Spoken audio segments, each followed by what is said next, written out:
क्या आप जानते हैं कि नेपट्यून और यूरेनस पर हीरों की बारिश होती है? जी हाँ, सच में। ये दो ग्रह इतने अजीब हैं कि वहां मीथेन गैस से हीरे बनते रहते हैं। कैसे? इसका राज है एक्सट्रीम प्रेशर और हीट में। वहां टेम्परेचर 3700 डिग्री फ़ारेनहाइट तक पहुंच जाता है और प्रेशर अर्थ से 60 लाख गुना ज्यादा।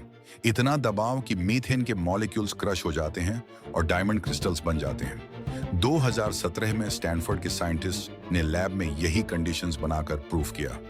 उन्होंने देखा कि वाकई मीथेन से डायमंड्स बन रहे हैं। सबसे शॉकिंग बात यह है कि ये प्लैनेट्स हर साल हजारों टन्स डायमंड्स बनाते हैं। ये डायमंड हेल नीचे गिरती रहती है और अरबों सालों से प्लैनेट के कोर के आसपास डायमंड ओशंस बना रही है। सोचिए, लिक्विड डायमंड्स का समुंदर। स्पेस कितना मिस्टीरियस है ना।